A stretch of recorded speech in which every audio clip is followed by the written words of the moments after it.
Hey friends, welcome back to my YouTube channel. आज हम discuss करने वाले हैं बॉडी की एक इम्पोर्टेंट ग्लैंड को, दैट इज़ थायराइड ग्लैंड। आज हम डिस्कस करेंगे कि थायराइड ग्लैंड बेसिकली है क्या चीज़, कहाँ पे प्रेजेंट होता है, इसकी कैसे फंक्शनिंग परफॉर्म होती है और इसका बॉडी के अंदर क्या इंपॉर्टेंट रोल है। ठीक है, तो चलें जी, सबसे पहले हम देख लेते हैं कि हमारे पास थायराइड ग्लैंड जो है उसकी लोकेशन क्या है। Thyroid gland is located below the larynx on each side of anterior to the trachea। आज ये सिंपल बात है कि अगर हम थायराइड ग्लैंड की लोकेशन की बात करते हैं तो ये जो हमारे गले में लैरिंग्स है, ठीक है, एक जिसे आप कहें पाइप है, ठीक है, उसके बिल्कुल बिलो साइड पे लोकेटेड है। और इसके अलावा जो ट्रैकिया है, जिसको हम सिंपली विंड पाइप भी कहते हैं, जहाँ से हम सांस लेते हैं, जिसको आप उर्दू में सांस की नाली भी कहते हैं, तो उसके जो है वो एक साइड के ऊपर थायराइड ग्लैंड प्रेजेंट होता है। क्यों? क्योंकि आपको पता है कि थायराइड ग्लैंड के जो है वो दो लॉब्स होते हैं। दैट्स वाई ये विंड पाइप के दोनों तरफ जो है वो प्रेजेंट होता है, वन लॉब। उसके अलावा अगर सिंपल हम इसको डिफाइन करें तो ये एक बटरफ्लाई शेप्ड ग्लैंड है जो कि नेक की फ्रंट साइड के ऊपर प्रेजेंट होता है। उसके बाद हम देखते हैं कि हमारे पास जो थायराइड ग्लैंड के लोब्स हैं वो कितने होते हैं। तो थायराइड ग्लैंड के दो लोब्स होते हैं, ठीक है, जिनकी लेंथ हम देखें तो 4 to 6 सेंटीमीटर लेंथ होती है ईच लोब की। उसके बाद हम देखते हैं कि हमारे पास साइज़ क्या है। तो हमारे पास अगर हम देखें तो yes, it is an important MCQs. अगर हम कहें कि बॉडी का सबसे लार्जेस्ट एंडोक्राइन ग्लैंड कौन सा है, तो आपने फ़ौरन से कहना है that it is a thyroid gland. ठीक है, तो it is the largest endocrine gland of the body. Human body में जो एंडोक्राइन ग्लैंड्स हैं उनमें सबसे बड़ा ग्लैंड थायराइड ग्लैंड है। इसका वेट जो है वो 5 to 20 ग्राम वेट होता है एक अडल्ट के अंदर, ठीक है, एक यंग जो है बच्ची के अंदर। उसके बाद इसके जो दो लोब्स हैं, अब जाहिर सी बात है अगर वो जस्ट सपोज है कि अगर ये दो लोब्स हैं थायराइड ग्लैंड के, तो ये ऐसे तो नहीं हैंग हुए हैं, बल्कि ये दोनों दूसरे कनेक्टेड हुए होते हैं। तो वो कनेक्टेड होते हैं एक नैरो टिश्यू के पीस से, जिसको बोलते हैं हम इस्थमस। ठीक है, दैट इज़ ये इस्थमस है बेसिकली, जिसके थ्रू ये दोनों लोब्स जो हैं वो कनेक्टेड हुए हैं। उसके बाद हम देखते हैं कि हमारे पास थायराइड ग्लैंड की हिस्टोलॉजी कैसी है। हिस्टोलॉजी मीन कि उसका टिश्यूज़ में उसके सेल्स वगैरह कैसे हैं और कौन कौन से हैं। तो इसके अंदर जो थायराइड ग्लैंड है इसमें बहुत सारे नमीरस जो हैं वो फॉलिकल्स प्रेजेंट हैं। आप ये देख रहे होंगे, ये फॉलिकल सेल्स ये प्रेजेंट हैं इस तरह से कुछ, ठीक है। और उनकी कंपोजिशन क्या है कि वो एपिथेलियल फॉलिकल सेल्स से बने हुए हैं। ये फॉलिकल्स एपिथेलियल फॉलिकल सेल्स से बनी हुई हैं और क्लाइड्स से। अब ये देखिए, आपने क्लाइड है इंटरनल मटेरियल, जिसको आप जस्ट सपोज कह लें कि लिक्विड है, ठीक है, तो लिक्विड है सेल के अंदर, और उसकी जो सेल की जो बाउंड्री वो सेल किससे बना हुआ है, तो वो एपिथेलियल फॉलिकल सेल से मिलके बना हुआ है। उसके अलावा इन फॉलिकल सेल्स के दरमियान में कहीं ना कहीं जो है वो पैरा फॉलिकल सेल्स भी प्रेजेंट होते हैं। तो आप ये सिंपली कह सकते हैं कि हमारे पास थायराइड ग्लैंड के अंदर दो टाइप के सेल्स होते हैं। एक सेल कौन से हैं हमारे पास, फॉलिकल सेल्स हैं, ठीक है, और दूसरा हमारे पास पैराफॉलिकल, ठीक है, ये हमारे पास है पैराफॉलिकल सेल्स प्रेजेंट है। अब पैराफॉलिकल सेल्स का क्या काम होता है कि ये एक चीज़ प्रोड्यूस करते हैं, केमिकल प्रोड्यूस करते हैं, एक हार्मोन प्रोड्यूस करते हैं, that is a calcitonin hormone. अब कैल्सीटोनिन जो है इसका बॉडी के अंदर एक इम्पोर्टेंट रोल है, वो होता है related to calcium. Calcium level को बॉडी के अंदर जो है इसने मेंटेन करना होता है। वो फर्दर मेंटेन कैसे करता है तो मैं आपको नेक्स्ट जो है वो बताऊंगी आगे थोड़ी देर बाद, ठीक है, जब कैल्सीटोनिन के हार्मोन की रोल की बात आएगी। लेकिन अभी सिर्फ आपको बताया है कि कैल्सीटोनिन जो कि पैराफोलिकुलर सेल्स प्रोड्यूस करते हैं, इनका काम होता है कि बॉडी के अंदर कैल्शियम लेवल को मेंटेन करना। उसके बाद हम देखते हैं कि हमारे पास सेलुलर स्ट्रक्चर कैसा है। ठीक है, अगर सेलुलर स्ट्रक्चर की बात करूं तो थायराइड ग्लैंड जो होता है इसका मेन फंक्शन क्या होता है कि एक तो है थायराइड हार्मोन को प्रोड्यूस करना, दूसरा थायराइड हार्मोन को स्टोर करना। ये दो मेन फंक्शन हैं थायराइड ग्लैंड के। अब मैंने आपको भी बताया था कि हमारे पास जो थायराइड ग्लैंड होता है इसके अंदर दो चीज़ें मैंने कही थी। मैंने कहा वो जो हमारे पास थायराइड फॉलिकल्स हैं उसके अंदर दो चीज़ें होती हैं। एक हमने कहा कि सेल हैं, यानी कि फॉलिकल सेल्स मैंने कहा था, एपिथेलियल फॉलिकल सेल्स मैंने कहा था। और सेकंड देखें डायग्राम में आप देख रहे होंगे ये कोलाइड प्रेजेंट है। तो अब मैं बताऊंगी कि कोलाइड बेसिकली क्या है। कोलाइड एक प्रोटीन रिच रिजर्वायर है, यानी कि मटेरियल है, कि ऐसा मटेरियल जिसको थायराइड हार्मोन की प्रोडक्शन के लिए होना ज़रूरी है। अगर कोलाइड नहीं है तो हार्मोन की प्रोडक्शन भी नहीं हो रही, ठीक है। तो थायराइड एपिथीलिया जो हैं वो फॉलिकल्स बनाती हैं, और फॉलिकल्स को फिल कौन करता है, तो ये कोलाइड यानी कि ये प्रोटीन रिच रिजर्वायर मटेरियल इसको फिल करता है।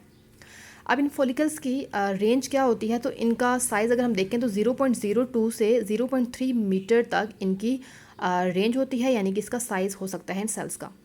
और उसके बाद एपिथेलियम जो होती है, हमने कहा कि एपिथेलियल सेल्स हैं, तो वो इट माइट भी कि वो सिंपल क्यूबॉइडल सेल्स भी हो सकते हैं, यहाँ पर सिंपल कोलमनर सेल्स भी एपिथेलियल के हो सकते हैं। देन जी अब बात की मैंने पैराफोलिकुलर सेल के बारे में, कि थायराइड ग्लैंड के अंदर जो दूसरा सेल है that is a parafollicular cell. अब जो फॉलिकल्स के बिटवीन स्पेस प्रेजेंट थी, वहाँ पे कुछ सेल्स होते हैं जिनका नाम था पैराफोलिकुलर सेल्स। इनका काम होता है ये कैल्सिटोनिन को सीक्रेट करते हैं। कैल्सिटोनिन जो है वो बॉडी के अंदर जो कैल्शियम मेटाबॉलिज्म है उसको रेगुलेट करता है। Just have a look on this diagram बेटा। आप ये डायग्राम देख रहे होंगे, ये ट्रैकिया है, ठीक है। तो मैंने कहा था ट्रैकिया के बोथ साइड के ऊपर लोब प्रेजेंट है, देखिए एक लोब यहाँ है और एक लोब यहाँ पर है, ठीक हो गया। उसके बाद मैंने कहा कि ये जो एक बटरफ्लाई, देखिए आपको नज़र आ कि एक बटरफ्लाई लाइक इसकी शेप है, और ये इसका लेफ़्ट लोब है और ये इसका राइट लोब है। ये इसके दरमियान जो है, मैंने आपको कहा था कि एक पीस है टिश्यू का जिसने इनको दोनों को ज्वाइन किया हुआ है, तो ये वो टिश्यू है, that is called isthmus. Okay, then हम नेक्स्ट बात करेंगे कि थायराइड ग्लैंड के हार्मोन्स कौन से हैं। तो थायराइड हार्मोन जो हैं वो T4 और T3, ठीक है। दो इंपॉर्टेंट हार्मोन हैं थायराइड ग्लैंड के अंदर, that is T4 and T3, ठीक है। इनको फॉलिकल सेल्स बनाती हैं, और उसके बाद इनको रेगुलेट कौन करता है, तो पिट्यूटरी ग्लैंड का थायराइड स्टिमुलेटिंग हार्मोन जो है वो, जो कि पिट्यूटरी ग्लैंड रिलीज़ करता है, वो इनको रेगुलेट करता है। चलें जी, तो हम बात करते हैं। तो हमने कहा कि थायराइड ग्लैंड की बेसिकली 3 मेन सिक्रीशन है। एक तो कैल्सिटोनिन हार्मोन है जो कि कैल्शियम को रेगुलेट करता है, उसके बाद थायरोक्सिन हो गया, और ट्राईआइडोथायरोनिन यानी कि T3 एंड T4। जितना भी हमारे पास थायरोक्सिन होता है वो बेसिकली टिश्यूज़ के अंदर T3 के अंदर जो है वो T3 फॉर्म के अंदर कन्वर्ट हो जाता है।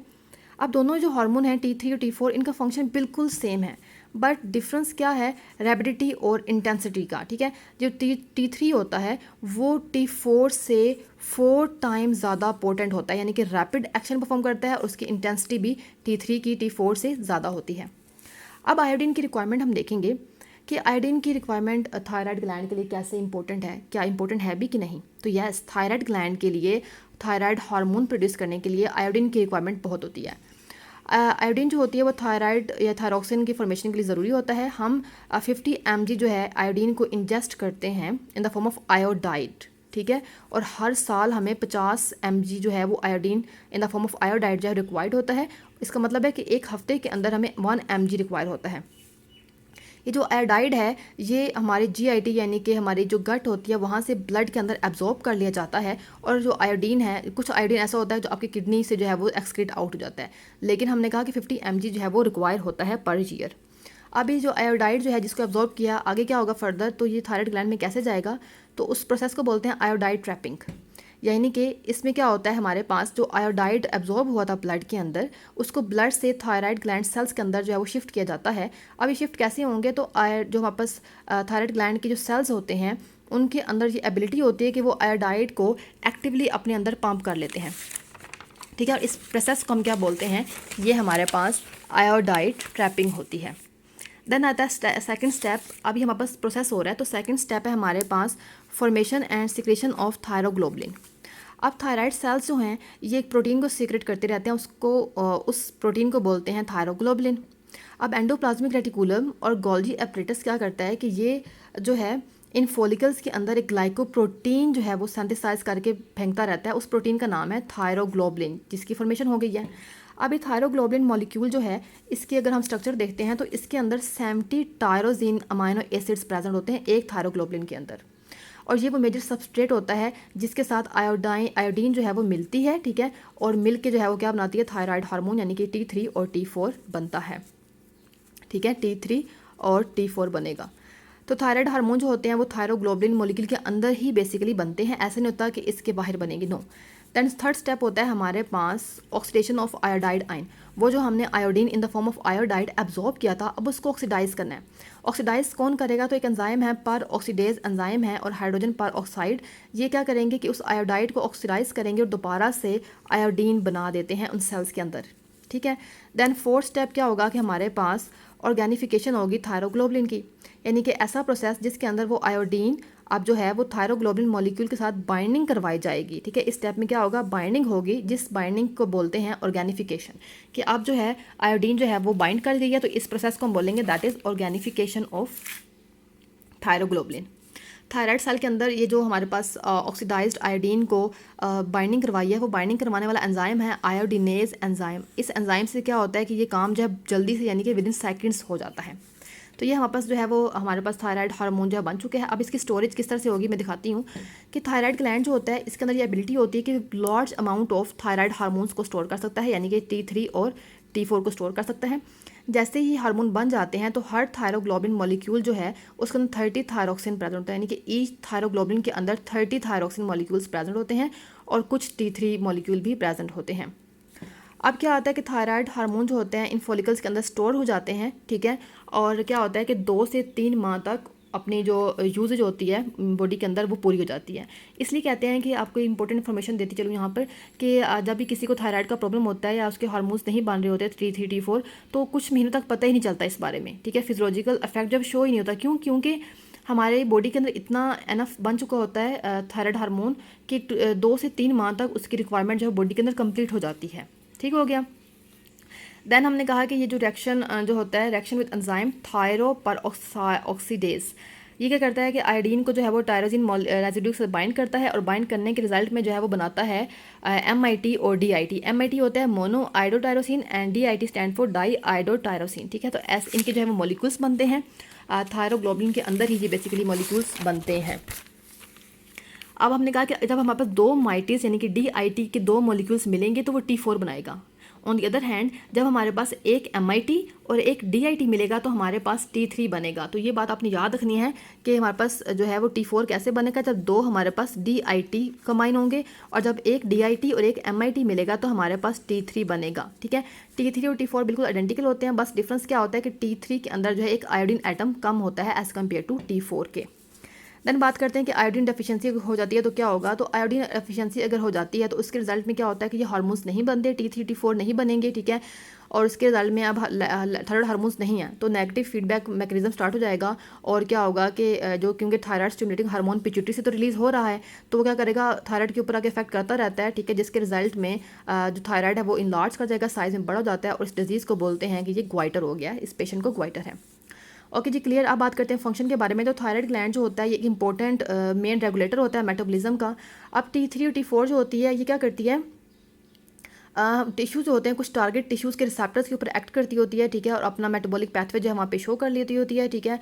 और इसके बाद जो है कि लाइक हमारे पास कौन से ऐसे प्रोसेसेस हैं जिनको ये रेगुलेट करती है। तो हमारे पास क्या होता है, कुछ मेटाबॉलिक प्रोसेसेस को इंक्रीज़ करता है thyroid hormone, like blood basal metabolic rate को इंक्रीज़ करता है। ठीक है। ग्लूकोनियोजेनेसिस को इंक्रीज़ करता है, ग्लाइकोजेनोलाइसिस को इंक्रीज़ करता है, प्रोटीन सिंथेसिस इंक्रीज़ करवा देता है। ठीक है। लिपोजेनेसिस उसको इंक्रीज़ करवाता है, और थर्मोजेनेसिस को भी इंक्रीज़ करवाता है। ये तो वो फंक्शंस थे, मेटाबॉलिक प्रोसेसेस थे जिनको थायराइड हार्मोन्स रेगुलेट करते हैं। और जो है उसके बाद हम एक इम्पोर्टेंट पॉइंट दैट इज़ कि कैल्सिटोनिन का रोल। हमने तो बात की थायराइड की कि थायराइड हार्मोन के क्या जो है थायरोक्सिन का क्या रोल होता है। अब हम बात करते हैं कैल्सिटोनिन की कि कैल्सिटोनिन का रोल क्या होता है, जो पैराथायराइड पैराफोलिकल सेल्स से बनता था।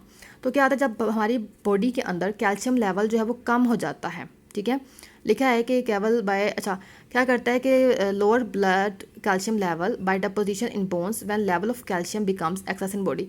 अब क्या होता है, जब हमारी बॉडी के अंदर जो कैल्शियम लेवल होता है ज़्यादा हो जाता है तो कैल्सिटोनिन क्या करता है, ये फ़ौरन से रिलीज़ होता है और उस कैल्शियम को हमारी बोन्स के अंदर स्टोर करना शुरू कर देता है। इट्स मीन कि ये एंटागोनिस्टिक इफेक्ट शो करता है विद पैराथॉर्मोन हार्मोन, जो कि पैराथायराइड ग्लैंड से रिलीज होता है।